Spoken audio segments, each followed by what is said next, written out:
Salam, hər vaxtınız xeyir, hörmətli əməkdaşlar. Hər birinizi xoş gördük. Hər birinizə xoş gün arzuluyuram. Ə, Artıq məni tanıyırsınız. Yenə də qısaca özümü təqdim edim. Bəlkə də aranızda yeni qoşulanlar var. Mən Cəfərli Turanə, ixtisasım biokimyaçı və dietoloq nutrisioloqdur. Sabira Wellness'də artıq bir ilimiz tamam olacaqdır ki, təlimçi kimi, ekspert kimi çalışıram və hər həftə bizim maraqlı təlimlərimiz olur. Çalışırıq ki, gündəlik həyatımızda baş verən proseslərə toxunaq ki, məhsulları da düzgün istifadə edək. Bu günləri mövzumuz demək əllər haqqında olacaqdır. Əllərin sağlamlığı və gözəlliyi haqqındadır. Bu mövzuya toxunmağımın əsas səbəbi odur ki, mənə tez-tez bu haqqda suallar verilir. Məsəl üçün üzümə çox baxıram, amma əllərim birdən qocalır. Bu günləri biz sizinlə burada bütün suallarımıza cavab tapacağıq və ilk olaraq yenə deyirəm, bütün təlimlərdə çalışıram ki, ilk öncə mexanizmi izah edim. Sizlər də bunu anlayasınız. Sonra bir məhsul istifadə edəndə də onu hansı prosesdə hansı aktiv maddəni istifadə etməliyik, onları dəqiq bilək. Və insanın əlləri həyat tərzini, yaşını ən tez göstərən bədən hissələrindən biridir. Hətta bu sözü də eşitmisinizsə tez-tez bir insanın yaşını bilmək istəyirsənsə ilk öncə onun əllərinə baxılmalıdır. Yəqin ki, bunu da eşitmisiniz. Demək, əllərin tez yaşlı görsənməsi və yaşımızı göstərməsinin səbəbləri də var ki, birinci əl dərimiz bədənin digər dərilərinə nisbətən çox nazikdir. Bundan əlavə, əl dərimizdə yağ və piy toxuması demək olar ki, çox azdır. Və günəşə də daim bizim əlimiz məruz qalır, yəni ultrabənövşəyi şüalara. Gün ərzində ən çox yuyulan hissəmiz əllərimizdir. Daha çox kimyəvi maddələrlə təmas etdiyimiz bizim əllərimizdir. Yəni təsəvvür edin ki, yəni özünüz də bir anlıq fikirləşin, hətta qeyd də apara bilərsiniz ki, gün ərzində biz əllərimizi nə qədər sudan istifadə edirik, nə qədər yuyuruq. Gəlin ilk öncə əl dərisinin anatomiyasına baxaq. Çünki anatomiyanı başa düşməyəndə niyə bu proses baş verir sualını tapmaq çətin olur. Baxın, əl dərimizin anatomiyası eyni dərimiz kimi epidermis, dermis, bir də hipoderma qatından ibarətdir. Epidermis ən üst qatdır və qoruyucu qatdır. Bunun tərkibində keratin və lipid baryerləri var.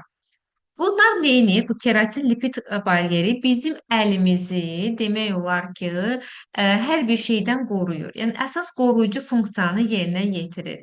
Və bəzən daha çox biz əlimizi yuduqda, kimyəvi maddələrdən istifadə etdikdə, baxın, bu qoruyucu qat nəzikləşir. Ondan sonra isə bunun altında olan dermis qatıdır. Dermis qatı isə tərkibində kollagen, elastin, damarlar və sinir ucları gedir ki, bunlar da bax bu dəriyə elastiklik verir. Və sonra isə demək hipoderma hissəsidir ki, burada da pi toxuması var. Demək əsas fərq nədir? Və sizlərin fərqində olacağınız məqam bu pi qatı çox nəzikdir. Yəni bizim üzümüzdən də, digər bölgələrinə də əlimizin pi qatı, yağ hüceyrələri çox nəzik şəkildədir və burada da əllərimizin tez qırışması, kollagenin zəifləməsi, elastin liflərinin zəifləməsi, baxın bu pi qatına görə nəzik olduğuna görə zəifləyir. Və ümumi olaraq lipid qat demək olar ki, əllərimizdə çox zəif olur. Bəs əllərimiz niyə üzümüzdən tez-tez qocalır sualına gəldikdə ultrabənövşəyə şüalara məruz qalır. Biz dedik ki, əlimizin dərisi çox nəzikdir üzümüzə nisbətən və daha tez ultrabənövşəyə şüalara məruz qaldıqda burada kollagen parçalanır və pigmentasiya da artır. Əgər dərimizin, əlimizin qoruyucu qatı nəzikdirsə də, əlbəttə ki, burada melanin, yəni pigmentasiya hüceyrələri daha tez çox sintez edəcəkdir. Və kimyəvi maddələrlə bilirik ki, xanımlar olaraq da daha çox kimyəvi maddələrdən istifadə edirik. Bu olsun hansısa yuyucu vasitələrdir, dezinfeksiya edici məhsullardır ki, bunlar demək olar ki, ilk növbədə dərinin baryerini zədələyir. Zədələtdikdən sonra da insanların daha çox mənfi tərəfləri odur ki, qoruyucu olaraq əllərə qulluq olmaqları yadından çıxır. İnsan o zaman ayılır ki, əllərim artıq çat-çatdır, quruyubdur, artıq əllərim yanır. Bu hisslər yaşananda insanlarda belə bir fikir formalaşır ki, mən artıq əllərimə qulluq etməliyəm. Lakin biz qulluğu tamam fərqli yanaşmalıyıq. Yəni bilməliyik ki, yəni niyə mexanizm burada izah olunur? Bizim əllərimizə üzümüzdən daha çox ehtiyac var qulluğa. Çünki əlimizin dərisi nəzikdir, piy qatı demək olar ki, yoxdur orada. Və əllərimiz də daha çox kimyəvi prosedurlara, ultrabənövşəyi şüalara və suya daha çox məruz qalır. Əllərdə qırışlar yaranır. Qırışların yaranması, daha çox qırışmasının səbəbi də kollagenin azalmasıdır. Və əgər baryer yoxdursa da, yəni zədə alıbsa da, dərinin su saxlaması azalır. Yəni su saxlama azaldıqca və burada qatlamalar əmələ gəlir. Əllərdə dediyim kimi dəri çox nəzik olduğu üçün bu proses daha çox biruzə verir. Hətta damarlı əllər olur ki, məsəl üçün görürsünüz ki, bəzi insanlarda əllərinin üzərində belə damarlar həddindən artıq çox görünür. Bu da nə deməkdir? Demək, lipid qat demək olar ki, yoxdur. Altda olan, yəni demək dermis hissəmizdə olan damarlar, yəni dəri o qədər nəzikləşib ki, artıq üzə doğru qabarıq şəklində çıxıbdır.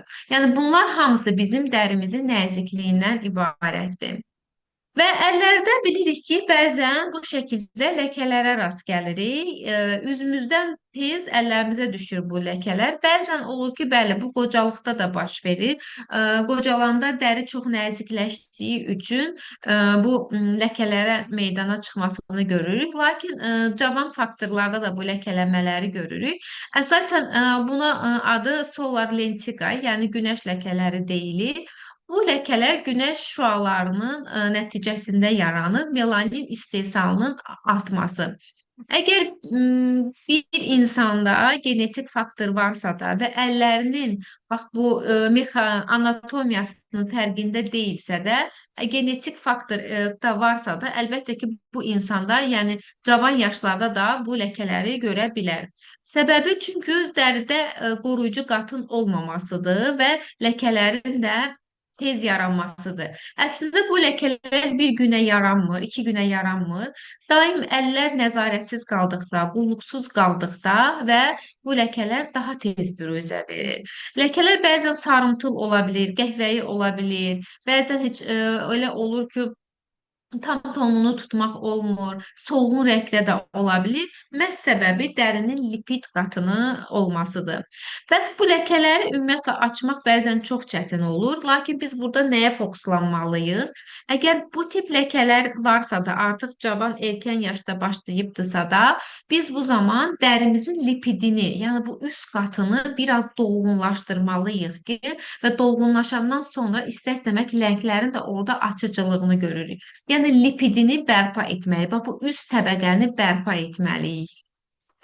Və fərqində əgər məsəl üçün bu ləkələri gördüksə də, heç bir müdaxilə etmiriksə də və get-gedə bu ləkələr daha da dərinləşir və dərinləşdikdən sonra əlbəttə ki, bunu açmaq daha çox çətin olur. Əllərin qocalmasını sürətləndirən faktorlara gəldikdə, ilk növbədə günəş şüaları, tez-tez sabunla yumaq, yəni ən azından belə əl yuma sabunlarından belə istifadə etsək də, biz digər proseslərdə də diqqətli olmalıyıq ki, sabun bizim lipid baryerimizi pozur.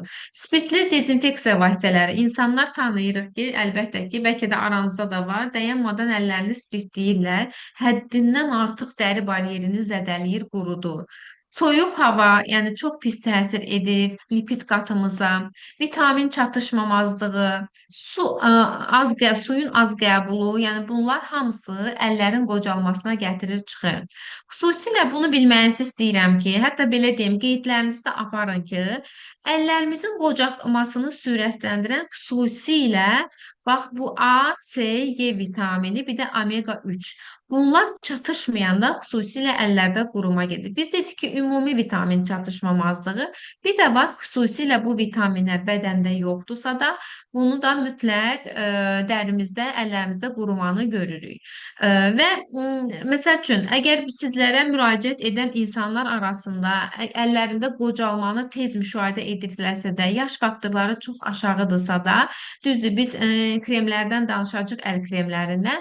Lakin vitamin olaraq da bu vitaminləri tövsiyə edə bilərsiniz. Hansı ki, ACE vitamini Novamin şəklindədir. Omega 3 turşulu yağ turşularından ibarət qida əlavəmizdə hal-hazırda mövcuddur. Əl qulluğuna hansı yaşdan başlamaq lazımdır?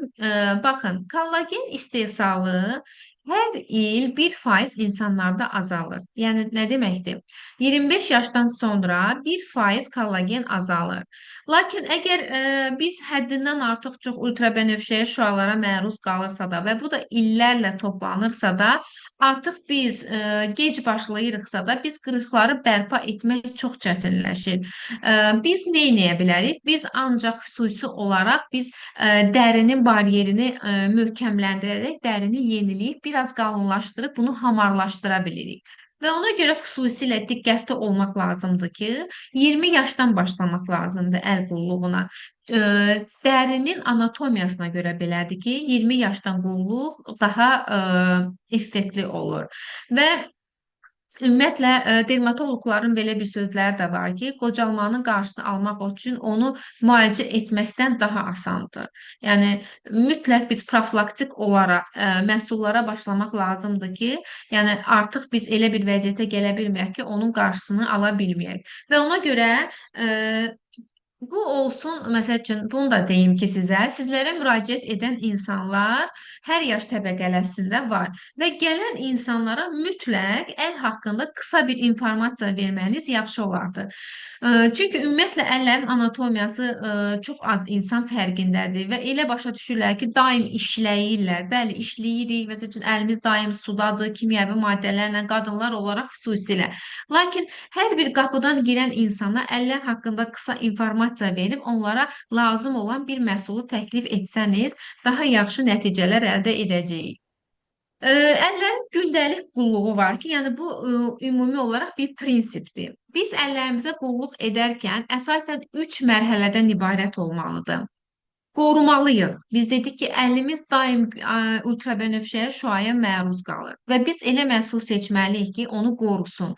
Nəmləndirməliyik. Əsasən bizdə problem dəri baryeri zədələnibdir. Yəni nəmləndirmə vasitəsilə əl dərimizi bərpa etməliyik. Sonra quruluğu aradan qaldırmalıyıq. Əgər su tutma qabiliyyəti demək olar ki, yoxdursa da bunu bərpa etməliyik. Və ən əsası çalışmalıyıq ki, 25 yaşdan sonra qırışların qarşısını biraz gecikdirək, pigmentasiyasını da azaldaq. Yəni ümumi olaraq biz beynimizdə belə bir fikir formalaşmalıdır ki, biz əlimizi nəmləndirməliyik, qorumalıyıq və qırışlara qarşı daim elə bir məhsul seçməliyik ki, əlimiz qırışmasın. Çünki bu biz istədik-istəmədik. Ümumiyyətlə, əllərin qırışması sırf yaşla əlaqəli deyil. Bəzən insanlar yaşla əlaqələndirirlər. Xeyr, əllərimizin qırışmasının bioloji özünün mexanizmləri var ki, hansı ki bizim həyat tərzimizdən qaynaqlanaraq bizim əllərimizdə pigmentasiya, qırışma, quruma, çatlamanı biz görürük. Və hal-hazırda bilirik ki, şirkətdə yetərincə əl kremlərimiz var və bunlar hansı proseslərdə, hansı mərhələlərdə istifadə olunmalıdır. Şəkildə gördüyümüz kimi, baxın, bu Vetiver Musk əl kremidir. Bunu nə üçün istifadə edəcəyik? Gəlin bir yerdə baxaq. İlk öncə tərkibinə baxaq və bu tərkiblər hansı mexanizmə qulluq edir?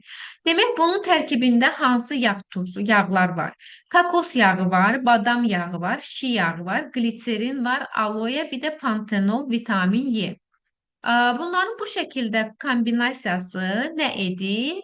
Dərini nəmləndirir və Baxın, necə nəmləndirir? Kokos yağı, badam yağı, şi yağı, bu üç olan yağ turşuları dərimizdə, əl dərimizdə olan lipid baryerini qidalandıraraq onu bərpa etməyə çalışır. Gliserin isə su tutma qabiliyyətini yüksək saxlayır. Yəni bunun tərkibindəki olan gliserin əlimizdə həmin o su tutmanı artıraraq prosesi əlimiz daha da nəmli olur. Aloe ilə pantenol isə orada bir əgər quruma varsa da, hansısa bir qıcıqlanma varsa da, həmin o prosesi sakitləşdirir. Vitamin E də burada güclü antioksidantdır. Yəni bizim əlimizi sərbəst radikallardan qoruyur. Mexanizminə birgə baxdıqda lipid baryerini bərpa edir, su itkisini azaldır, dərinin elastikini artırır. Gündəlik hər gün, yəni istifadə etmək olar. Məhsulu sırf nəmləndirmə kimi insanlara tövsiyə edə bilərsiniz. Hətta belə deyim, bu kremi gündəlik biz mətbəxdə belə qoymalıyıq. Hər əl yumamızdan sonra dərimizi bax bu tərkibindəki olan yağ turşularıyla biz əlimizi nəmləndirməliyik. Və şirkətdə digər əl kremi var. Bergamot və Neroli tərkibli əl kremidir. Gəlin bunun indi tərkibinə baxaq, mexanizminə baxaq.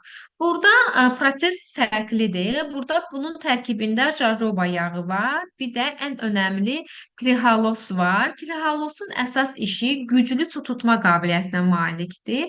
Bir də yaşıl çay hidralatı, sitrus ekstraktlarıdır. Bunun mexanizmi isə biz dedik ki, baxın, əlimiz əgər biz pigmentasiyaya meyillidirsə də əllərimiz, daha çox günəş şüaları altında, məsəl üçün elə bir insanın həyat tərzi var ki, daha çox günəş şüaları altında qalır. Məsəl üçün indi yaz ayı gəlir ki, günəş hər gün biz günəş şüalarına məruz qalırıq və yay aylarında daha çox qalırıq.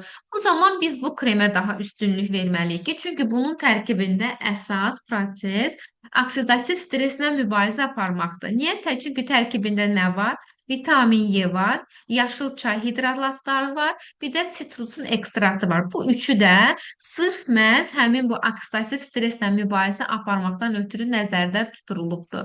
Jojoba yağı da yenə də bunun bir hissəsi, yenə dərini nəmləndirərək lipid baryerini, trihalos isə güclü, demək su tutma qabiliyyətini burada artıran əsas aktiv maddədir. Və bu kremi istifadə etdikdə elə bir oksidativ stresslə mübarizə apardıqdan sonra dəri daha çox belə parlaq görsənə bilir. Digər əl kremimiz Tonka və Tabaka kremidir ki, bunun əsas işi bərpa edici təsir göstərir. Tərkibində də əlavə digər görsüz kremlərdən fərqli olaraq tərkibində niatinamid var, seramitlər var xüsusilə, makadamiya yağı, bir də pantenol. Baxın, niatinamidin burada əsas işi əgər dəridə pigmentasiya varsa da bir də dəri baryerini gücləndirməkdən ötürü nəzərdə tutulubdur. Yəni biraz pigmentasiya varsa da, artıq dəridə bu quruma daha çoxdursa da, biz bu niatinamid burada həmin prosesi yerinə yetirir.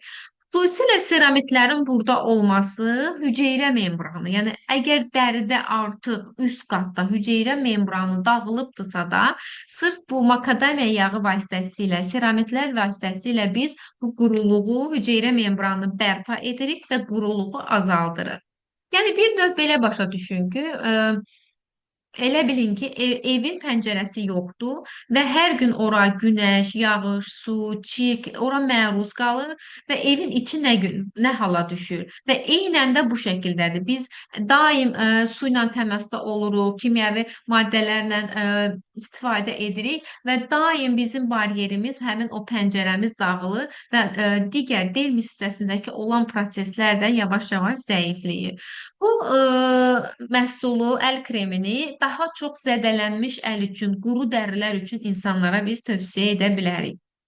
Və bilirik ki, Sabira Wellness-də yeniləyici əl kremimiz var. Artıq bu kremin də mexanizmi fərqlidir, tərkibləri də çox fərqlidir. Bu krem sırf anti-age və yenilənmə üçün hazırlanıbdır. Tərkibində peptid var, yaşıl noxud peptididir, bitki peptididir və yaşıl noxud peptidi demək olar ki, heç bir allergiya verən bir peptid deyil. Ümumiyyətlə bitki peptidlərin allergik səviyyələri çox aşağı olur. Bunu da bilmənizi istəyirəm. Yaşıl noxud peptidi və vitamin E sayəsində bizim əlimizin, dərimizin hər gün yenilənməsi daha da aktivləşir və yenilənmə prosesi baş verdikdə kollagen burada sintezi stimullaşır, dəri daha elastik görsənir. Əsasən tərkibində dediyimiz kimi fermentlər də var ki, bunlar da yenə pigmentasiyada əllər üçün qırış və pigmentasiya əllərə daha yaxşı təsir edir.